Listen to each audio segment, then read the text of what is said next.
Tervist! Räägime täna sellest, kuidas anda inimesele esmaabi, kui tal esineb epileptiline hoog ehk teisisõnu krambihoog. Kasutatakse ka väljendeid epilepsiahoog või langetõvehoog, aga see kõik tähendab ühte ja sama. Antud videos me peatumegi sellele, kuidas siis anda esmaabi, mida tohib teha, mida kindlasti ei tohi teha, millal on vaja kaasata näiteks kiirabi ning mida peab üldse meeles pidama sellise diagnoosi puhul, nagu seda siis on epilepsia. Ja alustamegi sellest, mida teha, kui krambihoog on tekkinud. Krambihood üldjuhul lakkavad iseenesest.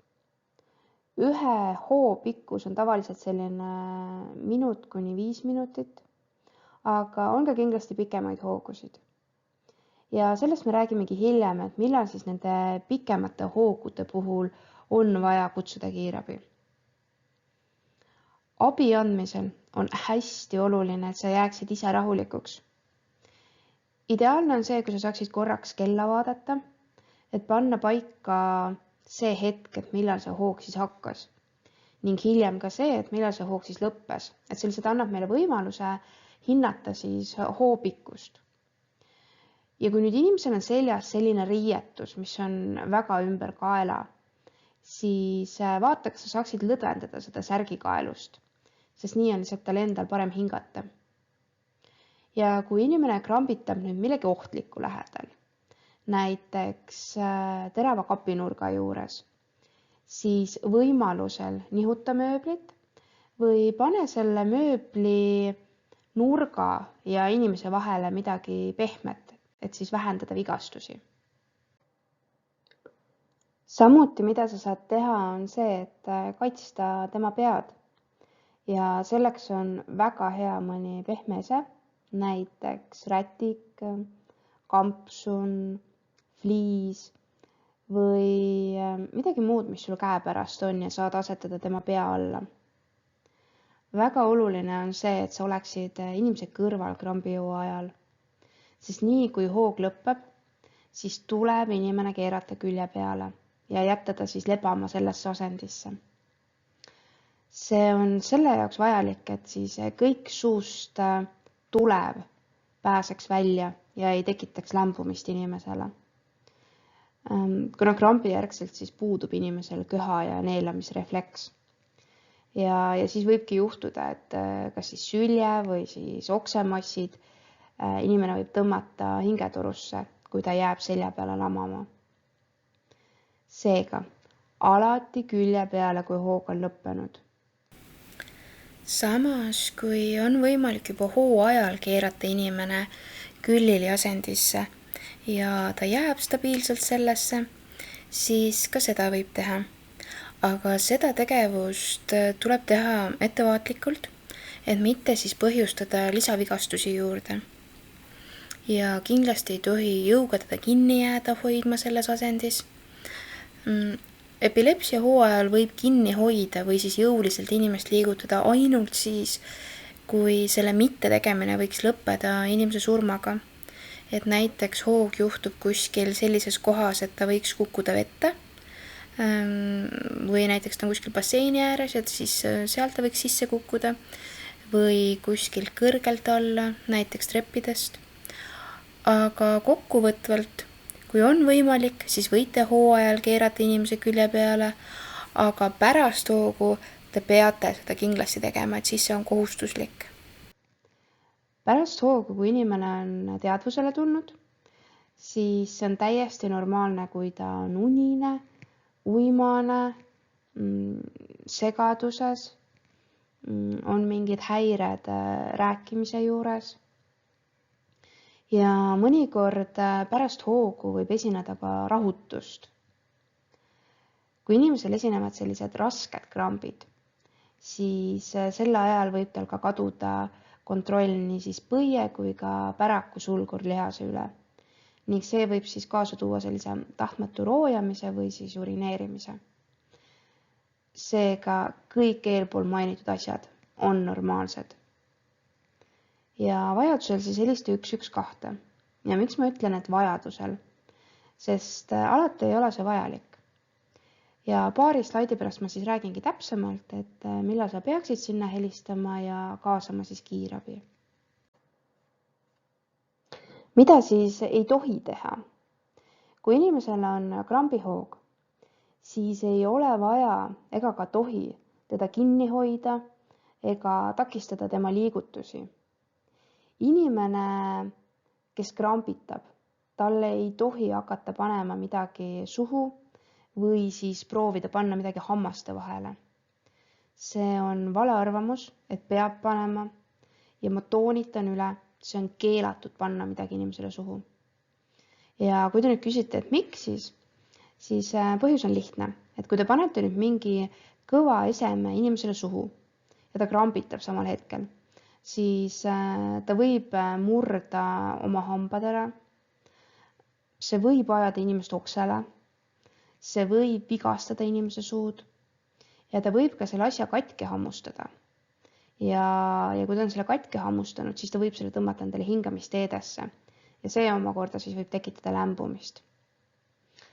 Vanasti arvati, et hammaste vahele tuleb sellepärast midagi panna, et inimene siis keelde ei hammustaks. Aga sellega on nii, et tavaliselt toimub selle keelde hammustus kohe hoo alguses, ehk seda ei ole võimalik kuidagi ära hoida. Ja samuti see ei ole eriti ohtlik võrreldes sellega, et ta tõmbab endale midagi hingamisteedesse ja ära lämbub. Ja hoo ajal siis inimene ka valu ei tunne. Samuti ei tohi hakata inimese lõualuid alla tõmbama kuidagi või lahti tõmbama. Et see võib tekitada lihtsalt inimesele lisavigastusi, sest lihtsalt inimene on nii krampis. Samuti, mida ei tohi tegema hakata, on neid kangestunud lihaseid nii-öelda jutumärkides lahti murdma. Kindlasti ei tohi inimesele krambi hoo ajal vett suhu valada ehk nii-öelda juua anda. Ei tohi ka inimesele vett peale valada näole või kehale, et see ei aita seda krambihoogu lühemaks muuta. Samuti ei tohi hoo ajal või kui inimene pole veel teadvusele tulnud, süüa anda või panna talle sööki suhu. Samuti ei ole vaja krambitavat inimest ilustama hakata ega ka nuuskpiiritust nina alla panna. Ja sama reegel siis kehtib ka siis, kui hoog on üle läinud, aga inimene ei ole veel teadvusele tulnud. Et siis on täiesti kasutu panna talle nuuskpiiritust nina alla ja ei tohi ka teda raputama hakata, et ärka nüüd ülesse. Väga oluline on see, et sel hetkel, kui tal on hoog või ta ei ole teadvusele veel tulnud, sa ei tohi inimest üksi jätta ehk ära minna tema juurest. Mis on siis oluline hoo ajal? Kokkuvõtvalt ja lühidalt öeldes siis esimene asi. Oleme inimese kõrval ja ootame, et see hoog läheks üle. Teiseks, krambi hoo ajal me kaitseme inimese pead võimalusel mingi pehme esemega.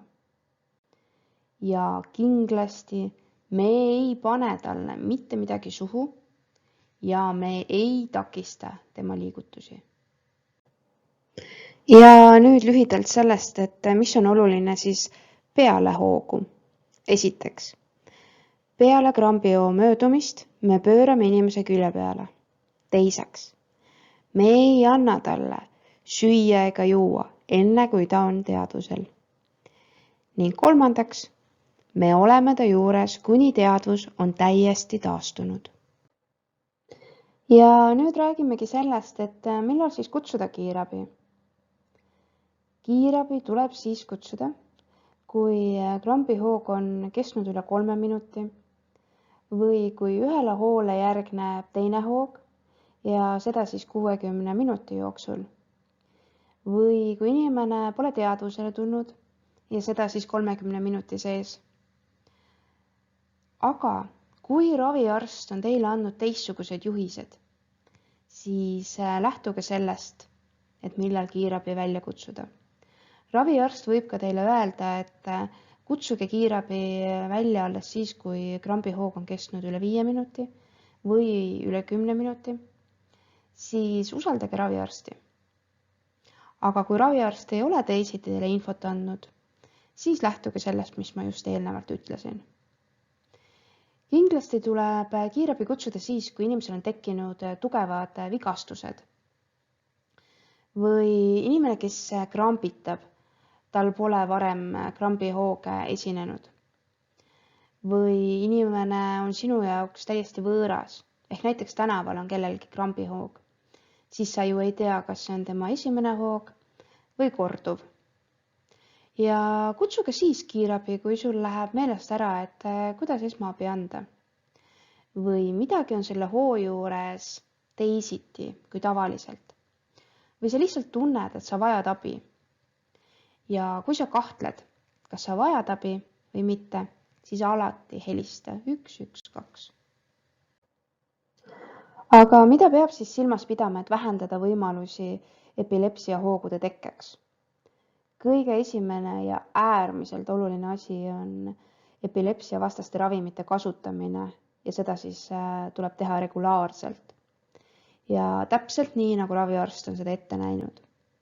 See tähendab seda, et kui on määratud kindel kellaaeg või peab olema mingi konkreetne ajaline vahemik 2 ravimi võtmise vahel, näiteks 8 tundi, siis sellel ajal ta peab ka seda ravimit saama. Tegevusjuhendaja ei tohi näiteks oma mugavusest anda ravimit ajaliselt varem, sest siis võivadki tekkida organismis ravimifoonis augud sisse, ehk organismis siis ei ole piisavalt ravimit ning tekivad krambihood. Teenustel, kus inimene on rohkem iseseisvam ja ravimid võivadki olla tema käes, siis ikkagi tegevusjuhendaja toetab ja kontrollib seda ravimite õigeaegset võtmist. Eriti siis, kui see puudutab epilepsia vastaste ravimite tarvitamist. Kokkuvõtvalt siis kindlasti tuleb krambihoogude vältimiseks korrapäraselt tarvitada epilepsia vastaseid ravimeid, sest kui teha seda ebakorrapäraselt, siis see kasutav ravim ei too seda efekti, mida me ootame ja ta lihtsalt halvendab seda hookontrolli. Järgmisena siis alkohol ja selle tarvitamine. Alkoholi tarvitamine võib olla üks tegur, mis kutsub hoogusid esile. Et siin on siis jutt hästi konkreetne, ehk alkoholi tuleb vältida. Erinevatel inimestel võib hoogusid esile kutsuda või siis mõjutada neid mingid tegurid. Ja nendeks teguriteks võivad olla magamatus, üleväsimus, haige olemine, aga ka teatud näiteks mustrid, et kas siis hästi tihe või ruuduline või triibuline või siis vilkuv intensiivne valgus, aga ka sõitmise ajal näiteks kiirel kiirusel päiksepaistelise ilmaga puude vaatamine auto või siis rongi aknast võib ka kutsuda esile hoo. On väike protsent ka neid, kellele telekast või arvutist tuleb vilkuv erevalgus, võib tekitada hoogusid. Samuti ei tohiks inimese toa aken olla blinkiva, näiteks valgusreklaami läheduses. Eemale tuleks hoida ka vilkuvate tuledega üritustest ja ruumidest. Samuti ei ole hea olla väga pikalt söömata, sest ka seda seostatakse hoogude tekkimisega. Ja hoogu soodustavaks faktoriks võib naistel olla ka menstruatsioon. Ja siis on veel kofeiin. Sellega on nii, et osadel inimestel võib kofeiin suurendada epileptiliste hoogude tekkimise riski. On leitud, et kofeiin võib siis mõjutada epilepsia vastaste ravimite toimet, vähendades siis nende efektiivsust. Aga kuna kofeiin mõjutab ka une kvaliteeti, ja nagu ma enne ütlesin, et vähesed unetunnid on üks faktor, mis kutsub hoogusid esile, siis pigem on soovitus vähendada kofeiini tarbimist ja üldse vältida selle tarvitamist siis peale lõunat. Ja kofeiin ei ole siis ainult kohvis, aga ka näiteks Coca-Colas ja energiajookides ja osades spordijookides. Ja kui tehakse sellist väga kanget teed, et siis ka selles on päris palju kofeiini sees. ja samuti ka narkootikumid võivad esile kutsuda epileptilisi hoogusid. Seega mõtle, kas sinu kliendil võib olla mingeid tegureid, mis eelneb siis enne krambihoogu. Ja kui sa tead neid tegureid, siis õppige koos kliendiga neid vältima. Aga et üldse osata seoseid luua, siis kindlasti tuleb pidada krambipäevikut. See tähendab seda, et tuleb kirjutada üles, et mis kuupäeval, kellaajal hoog hakkas, kui pikk see hoog oli, kas inimesel oli teadvus kadunud pärast hoogu ja kui pikalt see oli kadunud ja kas oli vaja kutsuda ka kiirabi. Ja loomulikult võib sinna ka kirja panna siis kõik muu olulise selle hoo kohta, et mida sa arvad siis, et peaks üles märkima. Näiteks, et kas siis hoo ajal olid teistsugused liigutused kui tavaliselt või mingid muud erinevused, mis muidu ei esine. Ja sa võid ka sinna kirja panna, kui sa aimad, mis võis olla see tegur, mis vallandas selle hoo. Et see on hästi oluline info nii kiirabile, raviarstile kui ka kodudes, kus on siis koduõde, siis temale.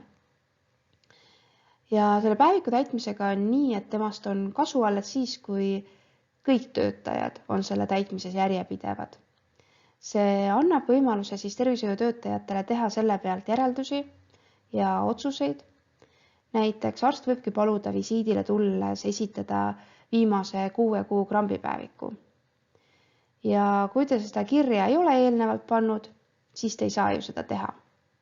Sest esiteks, sellised faktid ei jää meelde detailselt. Ning teiseks, et iga päev te ju ka ei ole tööl, et te saaksite teada selliseid asju. Ehk hästi täidetud krambipäevik aitab siis kliendil saada paremat personaliseeritud ravi ning seeläbi ta ka siis tunneb ennast paremini. Ja viimasena, kui sinu kodus on kliente, kel esinevad krambihood ja teenusel, kus siis on koduõde, siis laske temal või teenusel, kus siis teda ei ole, siis kas siis töötajad ise koostavad lühikese konkreetse kirjaliku juhise, et kuidas anda esmaabi krambihoo puhul või printige välja minu koostatud esmaabi andmise plakat ja te saate seda ise ju täiendada näiteks just sinu kliendi kohta käiva juhistega, et kas ta siis vajab diazepami küünalt pärast hoogu või kutsu kiirabi, kui hoog on olnud mingid konkreetsed minutid. Et lihtsalt kriisiolukorras võivad põhitõed ununeda või satub tööle uus töötaja või keegi tuleb asendama, kes ei tea, kuidas esmaabi anda, siis on hea, et kui ta saab neid kuskilt kiirelt lugeda. Seega see juhis ka tuleb panna sellisesse kohta, kus kõik näevad seda. Ja juhisest ei ole, või sellisest juhisest ei ole kasu, mis on näiteks mingi 5 lehekülge pikk. Sest kui on erakorraline olukord või kriisiolukord, siis inimene ei hakka seda 5 lehte lugema. Et see peab olema lühike, konkreetne. Ja olemegi jõudnud lõppu.